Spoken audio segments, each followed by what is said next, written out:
Them are fraudsters, scammers, drug dealing. I also think that the men sometimes come across as quite arrogant and overly confident. You see those kidnappings, the drugs, and everything, the scams. People think Nigerians are bad people, but the way I see and experience them, Nigerians are good people, educated, and who like to work hard for themselves. You'll find them, a lot of them in business.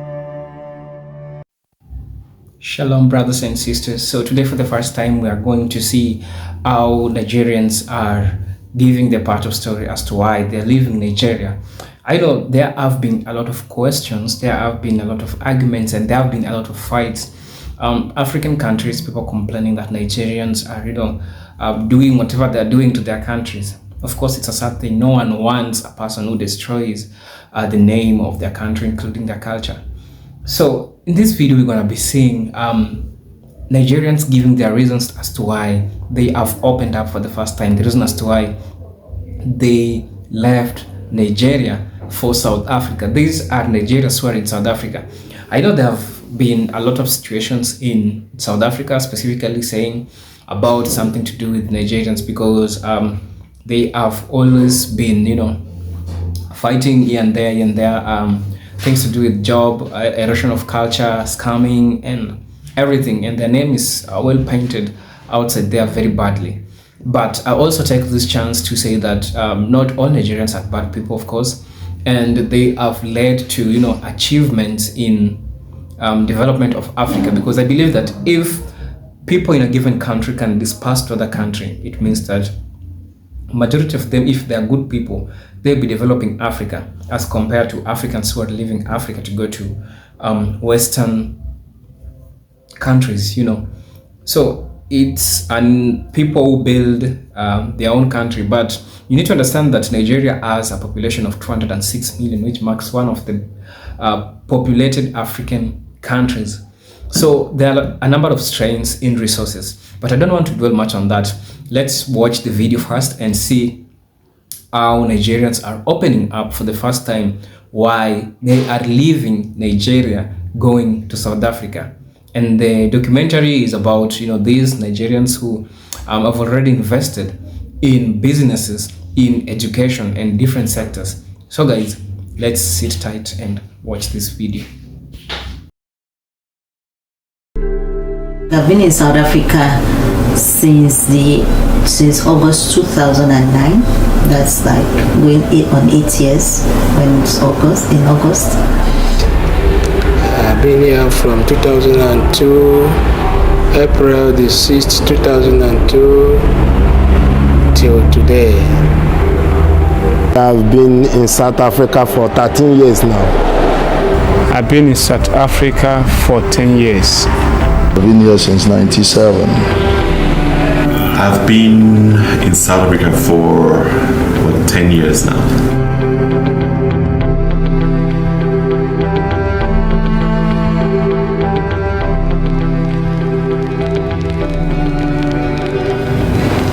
I am a lecturer, an associate professor of construction management in the Department of Construction Economics and Management, University of Cape Town.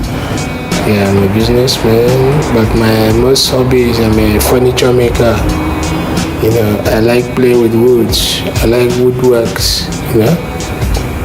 It gives me a lot of joy to work with wood. Creating something. And that's my hobby, and that's my occupation. That is my passion. I do business in South Africa.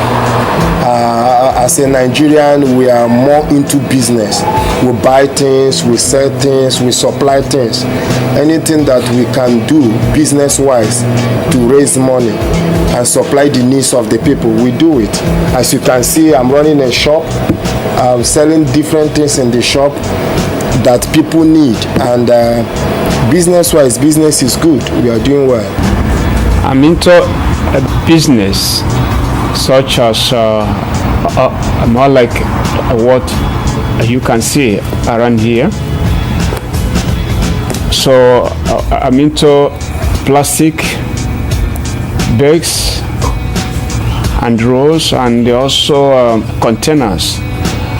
I'm also into bakeways as well. I'm in business. I run a Delight African cuisine restaurant and bar. We specialize in Nigerian meals mostly, and in the evening we turn it up. We turn it into a club kind of setting. I'm a lecturer in the Department of Construction Economics and Management, Faculty of Engineering at UCT, University of Cape Town.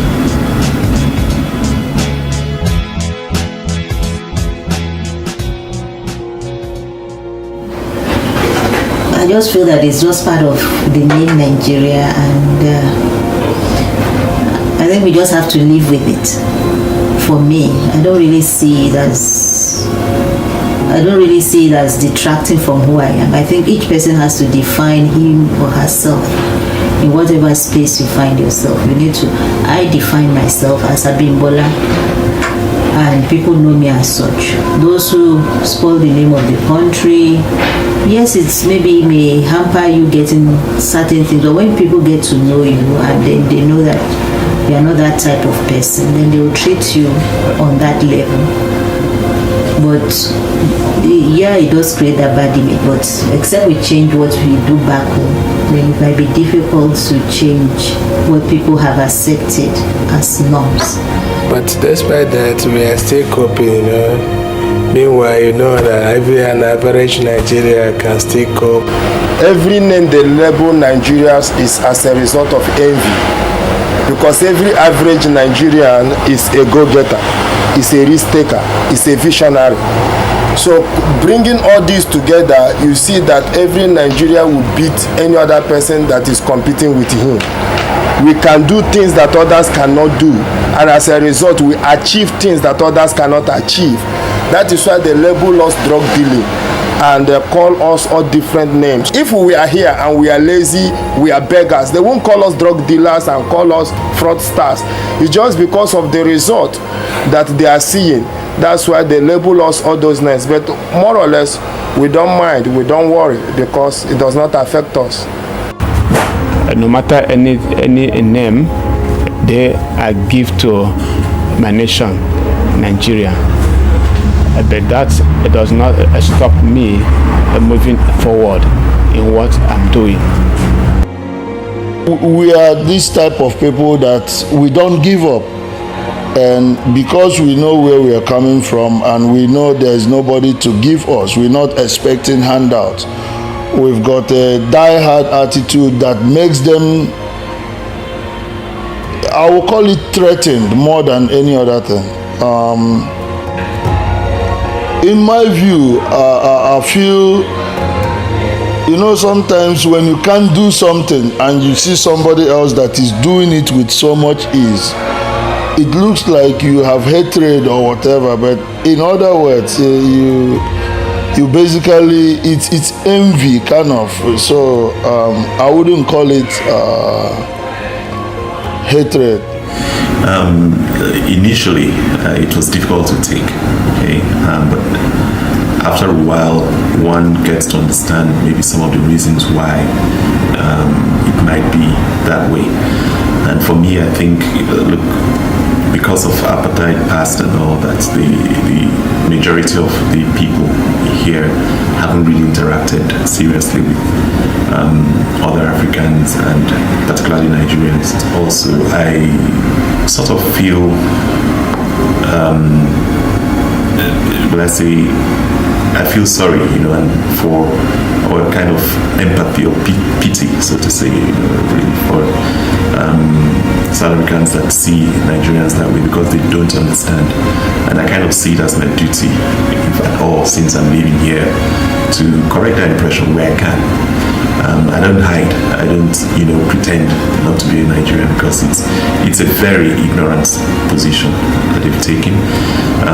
I often explain to them, because they don't know, Nigeria is about 2.5 times the size of SADC.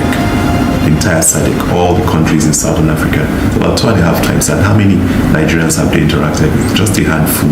So it's a very ignorant position to, base an entire population of, well over 100 million based on, just your interaction, from afar, with just a handful. So I'm not apologetic, to be a Nigerian.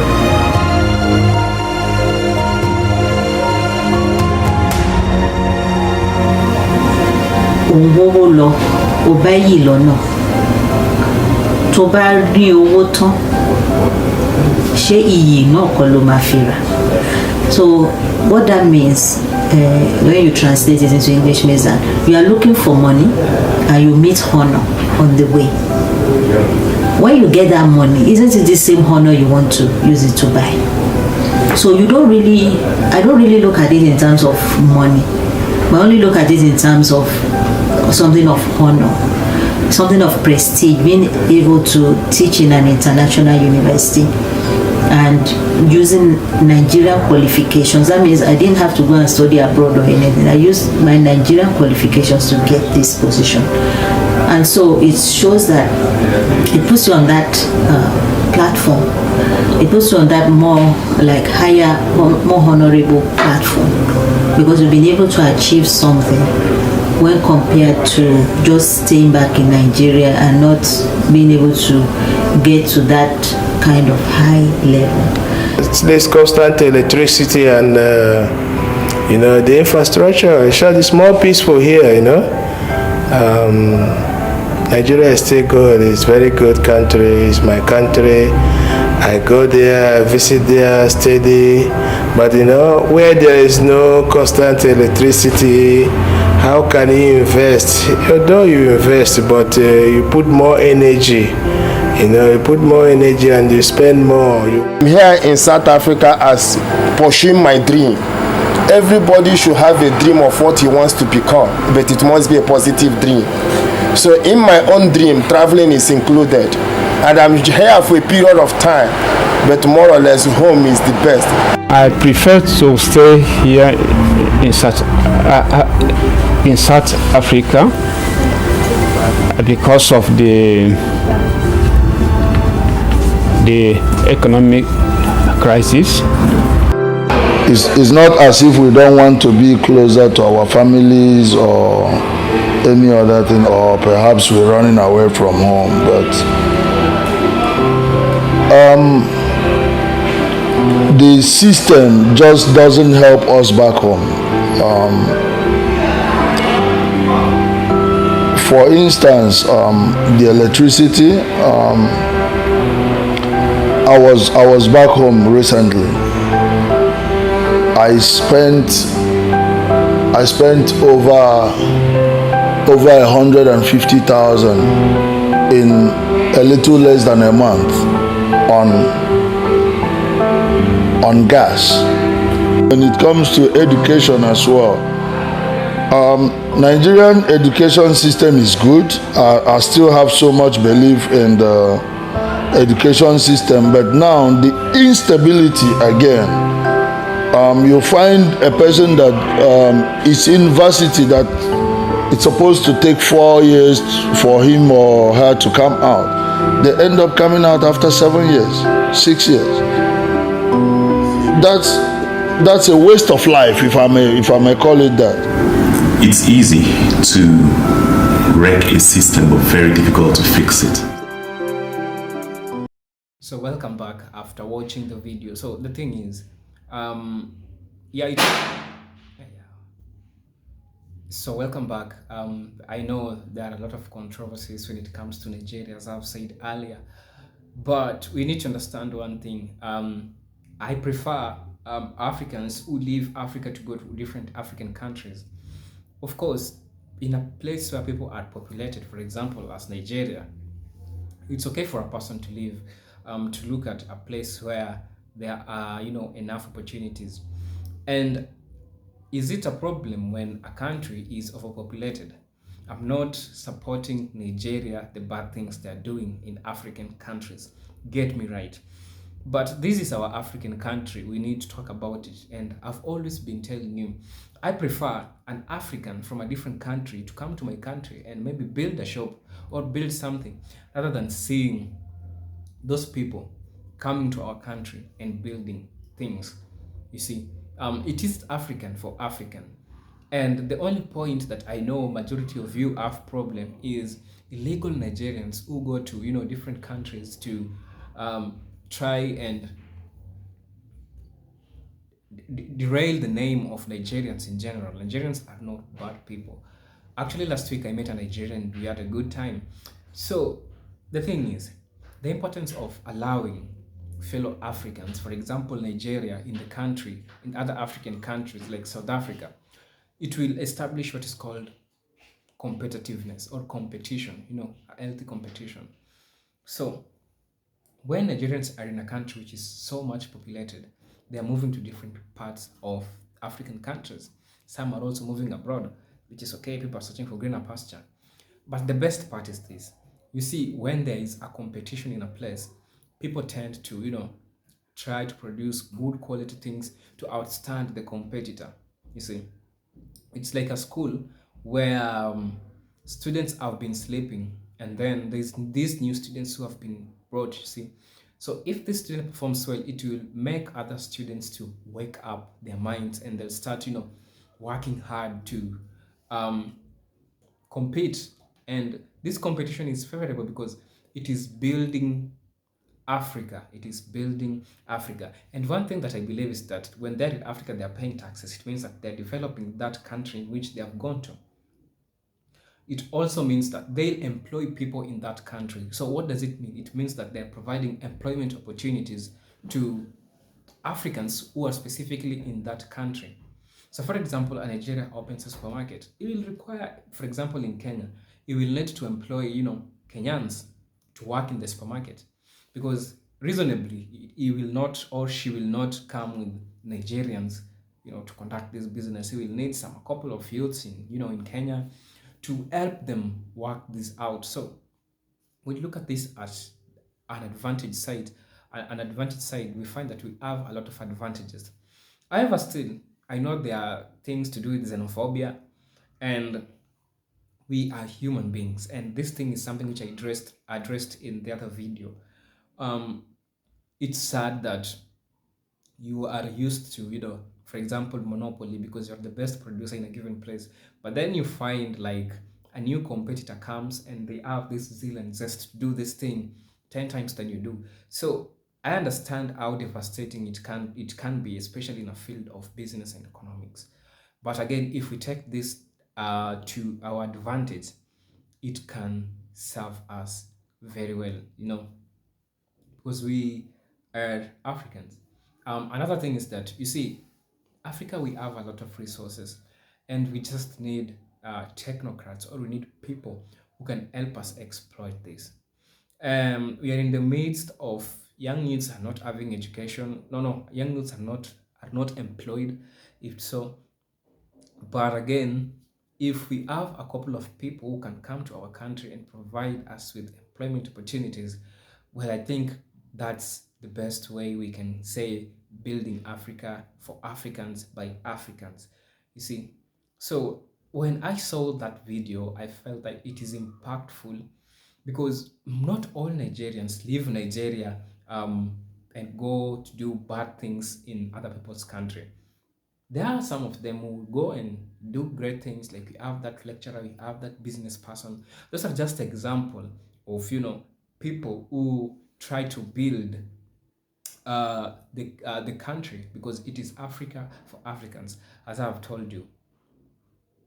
And another reason is that I also give them salute is that they are not going to other parts of the world like United States or Asian countries. They have decided to come in Africa in such opportunities. I know other reasons like legal formalities to go to the United States may also be a factor for them resorting to come to Africa. I know that. But on the brighter side, the thing is, we Africans, we need to build ourselves, and it begins with us going to building our African countries. It is sad that we're pointing hands to Nigerians. I know I'm going to get a lot of fights in this point that I'm going to make, but this is the truth. We are facing, we are challenged because our people are living, Kenya for example, going to work in the United States or in Qatar or anywhere. Do you know that these people are building these places because they're working, they're paying taxes? You know, when they go, they start businesses there, they employ people in those countries, but at the expense of their country because they left their country. What if they could just resort to an African country, even if it's not their country, and build it? You understand what I'm saying? So if you see it on the lenses that I'm seeing it, again, I'll say this and I'll say this. I'm not projecting the scams, the bad things that Nigerians do. Of course, not all Nigerians does this, but to those good people, to those legal Nigerians who have their passport, legal formalities to come to other parts of African countries, those are the people who I'm talking about. You see, because they come, they buy land, they start businesses, and they thrive. And it's something which has always been known by Nigerians. They have that aggressiveness of getting something done. And if we only could see it on that lenses, it could be important for us Africans to develop by ourselves. Because where there is great competition, it means that people will be striving to produce quality products for their people. You see, why are we not complaining about fake things that come by Chinese? Why are we complaining when our African brothers in Nigeria come to Africa? I mean the legal brothers or sisters who come legally in other parts of Africa and start, working with them. South Africans, listen to me. See, I'm not against you, bro or sis. This is the thing which is happening. It is better to have an African brother in your country rather than bringing a person who will later on take the things and develop their continent rather than developing Africa. We are developing Africa for Africa. And this is one thing that I've always been saying. I've also been saying it, including African Americans coming back to Africa. And I salute Ghana for pioneering that, and other African countries which are opening up for, for African Americans to come back to Africa. So guys, I know you might not agree with me, but what I'm telling you, it's true. Just try to look at it with my lenses, the advantages that we might have, we as Africans, you see. And necessity is the mother of invention.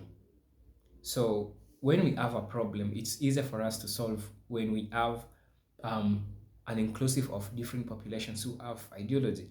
For example, there is a product in Nigeria, it's not in Kenya. When a Nigeria comes in Kenya and introduces it, it will serve us, you see. Again, I'll say this.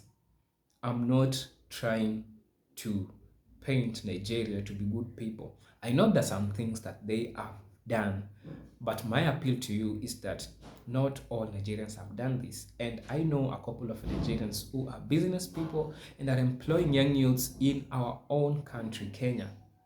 Maybe tell me in the comment section. I know you have some in South Africa, you see. So guys, tell me what you think in the comment section about this. What's your take? Would you allow Nigerians in your country, the legal ones? I'm not talking about illegal ones. Will you allow them in your country? So this is Eugene the African Kid, and thank you guys for always staying tuned. Kindly subscribe to my channel if you haven't subscribed, on my way to 900 subscribers. So guys, see you in the next video. Peace, love, and harmony. Salute.